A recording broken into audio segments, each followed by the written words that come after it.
नमस्कार दोस्तों, आप सभी का मेरे चैनल पर बहुत बहुत स्वागत है। कैसे हैं आप सभी? आशा करती हूँ आप सभी लोग स्वस्थ और अच्छे होंगे।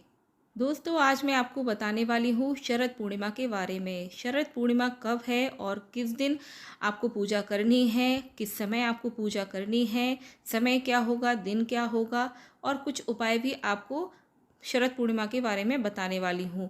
उस दिन आपको ये उपाय करने हैं। धन प्राप्ति के कुछ उपाय हैं, आप जरूर कीजिएगा, आपको जरूर लाभ होगा। तो वीडियो को शुरू करते हैं। वीडियो को शुरू करने से पहले मेरी वीडियो को लाइक कीजिए, शेयर कीजिए, मेरे चैनल को सब्सक्राइब जरूर कीजिएगा। दोस्तों, साल में कितनी ही पूर्णिमाएं आती हैं, लेकिन ये शरद पूर्णिमा सबसे बड़ी पूर्णिमा कहलाती है। शरद पूर्णिमा अश्विन मास की शुक्ल पक्ष की पूर्णिमा को मनाई जाती है। पूर्णिमा का हिंदू धर्म में बड़ा महत्व है। चंद्रमा पृथ्वी के निकट होता है, बहुत ही निकट होता है, तो उस टाइम आकाश से अमृत वर्षा होती है। चंद्रमा अमृत वर्षा करते हैं तो पृथ्वी पर आप लोग इसका लाभ ले सकते हैं और इस दिन से सर्दियों का आगमन शुरू हो जाता है। शरद पूर्णिमा माता लक्ष्मी जी को समर्पण किया गया है। शरद पूर्णिमा वाले दिन माता लक्ष्मी पृथ्वी पर भ्रमण करने आती हैं और लक्ष्मी पूजन करने से साल भर आपके ऊपर लक्ष्मी जी की कृपा बरसती है। शरद पूर्णिमा को कोजागरी पूर्णिमा भी कहा जाता है। इसे रास पूर्णिमा भी कहते हैं। हिंदू पंचांग के अनुसार अश्विन मास की जो पूर्णिमा होती है उसको शरद पूर्णिमा कहा जाता है। ज्योतिषों के अनुसार पूरे साल में केवल इसी दिन चंद्रमा 16 कलाओं में परिपूर्ण होता है। हिंदू धर्म में इस दिन कोजागर व्रत नाम से भी मनाया जाता है। इसी को कौमुद्री व्रत भी कहते हैं। पंचांग के अनुसार 9 अक्टूबर 2022 को सुबह 3:45 से शुरू होगी। अगले दिन 10 अक्टूबर 2022 को सुबह 2:25 को ये समाप्त हो जाएगी। तो इस दिन आपको करना क्या है? सुबह उठना है दोस्तों, ब्रह्म मुहूर्त में आपको उठना है। गंगा जल डाल के आपको जल्दी से स्नान कर लेना है और आपको पूजा करनी है। देखिए, शाम को पूजा करनी है। आप प्रदोष काल में पूजा कीजिएगा और चौकी बिछाइएगा। सबसे पहले आप जगह को स्वच्छ कर लें, चौकी बिछा लें, लाल कपड़ा बिछाइए, उसके ऊपर कुछ गुलाब की पंखुड़ियाँ डाल दीजिए। माता लक्ष्मी जी को गुलाब की पंखुड़ियों में थोड़ा सा जल मिलाकर उससे आपको माता लक्ष्मी जी को स्नान कराना है। फिर आप माता लक्ष्मी जी को विराजित कीजिएगा। फिर आप उनको हल्दी, कुमकुम, अक्षत, फूल, माला, धूप, दीप, नैवेद्य आदि चढ़ाइएगा। कुछ मंत्रों का जाप कीजिएगा। महालक्ष्मी जी चालीसा पढ़िएगा। महालक्ष्मी जी का जो श्री सूक्त होता है, श्री सूक्त का पाठ कीजिएगा। और प्रसाद में खीर जरूर बनाइएगा दोस्तों। खीर का प्रसाद लगता है शरद पूर्णिमा के दिन। खीर का विशेष महत्व है, तो आपको खीर पहले से ही बना के रख लेनी है। माता लक्ष्मी जी को आपको प्रसाद बनाना है। प्रसाद लगाइएगा, नैवेद्य लगाइएगा, आरती कीजिएगा। फिर आपको करना क्या है? चंद्र जब निकल जाता है तो चंद्र को आपको सबसे पहले अर्घ्य देना है और खीर को चंद्रमा की रोशनी में रखना है।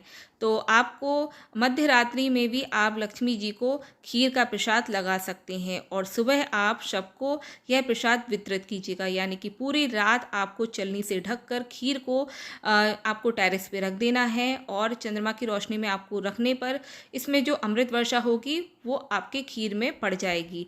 तो इससे आप सुबह सूर्य उदय होने से पहले ही इस खीर को उठा लें और सभी लोगों में प्रसाद के रूप में वितरित कीजिएगा। सभी लोग जरूर खाइएगा। सुबह सुबह खाली पेट ये शरद पूर्णिमा की खीर खाने से सभी रोगों का नाश होता है, बीमारियां खत्म होती हैं। शरद पूर्णिमा की रात चंद्रमा अमृत बरसाते हैं, तो इस तरह से खीर में अमृत पड़ जाने से आप लोग इसको ग्रहण कीजिएगा और रोगों का नाश होता है। तो इस तरह से आप जरूर खाइएगा।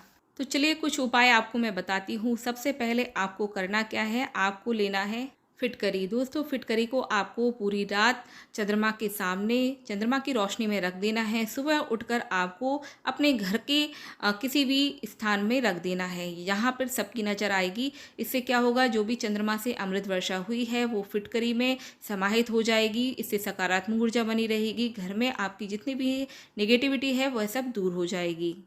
चंद्रमा की रोशनी में आपने जो फिटकरी रखी है उसका आप पाउडर बना के अपने हाथों में भी बांध सकते हैं। किसी सफ़ेद कपड़े में पाउडर को डाल दें, फिटकरी की पाउडर बना के आप इसको बांध लें। तो इससे आपकी जितनी भी नकारात्मक ऊर्जा होगी वह दूर होगी और धन धान्य से आपकी वृद्धि होगी। दूसरा उपाय दोस्तों ये है कि आप कोई भी एक बाल्टी या किसी बर्तन में पानी भरकर चंद्रमा की रोशनी में शरद पूर्णिमा वाले दिन आपको रख देना है। सुबह उठकर आपको इसी सूर्य उदय से पहले आपको इस जल में सादा जल मिलाकर स्नान कर लेना है। इससे आपकी जितनी भी अंदर नकारात्मक ऊर्जा होगी वह दूर होगी और घर में सुख समृद्धि आएगी। दोस्तों, जो नारियां गर्भवती हैं उनके लिए मैं उपाय बता रही हूँ। अपनी नाभि पर यदि चंद्रमा की दृष्टि पड़वा लेती हैं शरद पूर्णिमा के दिन, तो जो भी बच्चा होता है वह विकलांग नहीं होता है, स्वस्थ होता है और तेज बुद्धि वाला होता है। तो इस तरह से आप यह उपाय जरूर कीजिएगा। नेक्स्ट उपाय यह है दोस्तों, आपको 5 पीपल के पत्ते लेने हैं, उसमें आपको खीर रख देनी है। आपको रात्रि में टेरेस पर चंद्रमा के सामने आपको ये खीर रख देनी है और आपको रात्रि में ही खा लेनी है। इस खीर को खाने से क्या है, जो दमे की, खांसी की, श्वास की जो भी बीमारी है वह सब समाप्त हो जाएगी। आप चंद्रमा के सामने 2 से 3 घंटे इसको रखा रहने दीजिए और फिर आप खीर खा सकते हैं। इससे आपकी बीमारियों का नाश होगा। जिसकी आंखों की रोशनी कमजोर है उसके लिए यह उपाय बता रही हूँ दोस्तों। आपको रात को 12 बजे चंद्रदेव के दर्शन करने हैं शरद पूर्णिमा वाले दिन। आपको कंटिन्यू आपको 5 से 10 मिनट आपको चंद्रमा को देखना है। इससे आपकी आंखों की रोशनी तेज होगी और धीरे धीरे आपका जो चश्मा है वो कम होने लगेगा। तो दोस्तों, यह उपाय जरूर कीजिएगा। अगर आपको दांत, खाज, खुजली, कोई भी दाग, चट्टे हो गए हैं शरीर में, तो शरद पूर्णिमा के दिन आपको यह उपाय करना है। जब चांद निकल आता है 12 बजे चंद्रदेव के लिए आपको 21 दिए जलाने हैं और उसको थोड़ा सा प्लेट से ढक दें। उसमें जो भी कालोज इकट्ठा होगी उसमें आपको गाय का घी मिलाकर आपको अपनी जो भी दांत, खाज, खुजली, जो भी दाग हैं उसमें आपको प्रतिदिन लगाना है। 5 से 6 दिन आप लगाइए आधा घंटे के लिए। उसके बाद आपको स्नान कर लेना है। जल्द से जल्द आपको बहुत ही आराम मिलने लगेगा। अगर आपके घर में बहुत ही दुख तकलीफ है, परेशानी चल रही है, धन संबंधी समस्याएं हैं, तो आपको एक उपाय शरद पूर्णिमा से शुरू करना होगा। देखिए, शरद पूर्णिमा से आपको कार्तिक पूर्णिमा तक यह उपाय करना होगा। आपको शिव मंदिर में जाना है, वहाँ पर कंटिन्यू शरद पूर्णिमा से कार्तिक पूर्णिमा तक जल अर्पित करना है। शिवालय में जाकर शिव जी को और दामोदर यानी कि कृष्ण का मंगल स्मरण करना है, यानी कि आपको उनका स्मरण करना है। शिव जी का अभिषेक करें, पूजा पाठ करें शिव भगवान की, चाहे तो कृष्ण भगवान की। इस तरह से आप कार्तिक पूर्णिमा तक यह उपाय करेंगे तो आपके जितने भी दुख हैं सभी दूर होंगे। साथ में आपको प्रार्थना करनी है। इस तरह से भगवान आपकी जल्द ही दुख दूर करेंगे। देखिए दोस्तों, अगर आपके ऊपर कर्जा ज़्यादा हो गया है तो यह उपाय आपके लिए शरद पूर्णिमा वाले दिन आपको करना है।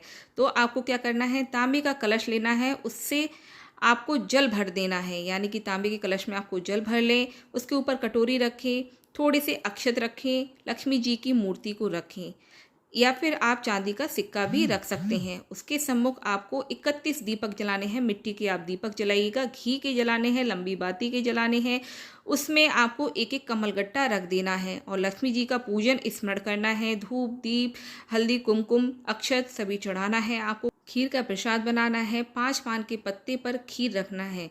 सुबह 4 बजे आपको यह जो माँ को खीर आपने चढ़ाई है सुबह आपको खाली पेट खा लेनी है। और जो मिट्टी के दीपक हैं वह आप कहीं पर दान कर सकते हैं या फिर आप विसर्जन कर सकते हैं। और जो मूर्ति थी या चांदी का सिक्का था वह आपको तिजोरी में रख देना है। जल्द से जल्द आपका कर्जा समाप्त हो जाएगा। अपनी मनोकामना जरूर माँ से कहिएगा। एक उपाय जो है आपको शरद पूर्णिमा के दिन करना है। कोई भी आपकी मनोकामना है उस मनोकामना के लिए तो आपको प्रदोष काल में, ठीक है, 4:30 से 6:30 बजे के बीच में आपको यह उपाय करना है। 1 लोटा आपको जल लेना है, उसमें आपको 5 बेलपत्र रख देने हैं। उसमें आपको 1 कमलगट्टा डालकर भगवान को, शिव भगवान को अर्पित करना है। चंद्रशेखर महादेव का नाम लेकर शिव को चढ़ा देना है। अपनी मनोकामना बोलना है और प्रार्थना करना है। प्रार्थना सफल होने के लिए, मनोकामना सफल होने के लिए आपको प्रार्थना करनी है। तो इस उपाय को शरद पूर्णिमा के दिन करेंगे तो आपकी मनोकामनाएं जल्द ही पूरी होगी। तो दोस्तों, कुछ उपाय जो थे मैंने आपको बताए हैं। कुछ उपाय पंडित प्रदीप मिश्रा जी के भी थे, कुछ उपाय मैंने आपको बताए हैं। तो इन उपायों को आप शरद पूर्णिमा के दिन जरूर कीजिएगा, आपको जरूर लाभ प्राप्त होगा। तो नमस्कार दोस्तों, आपको ये वीडियो अच्छी लगी हो तो लाइक शेयर जरूर कीजिएगा, मेरे चैनल को सब्सक्राइब जरूर कीजिएगा। मिलते हैं एक नेक्स्ट वीडियो में। नमस्कार दोस्तों।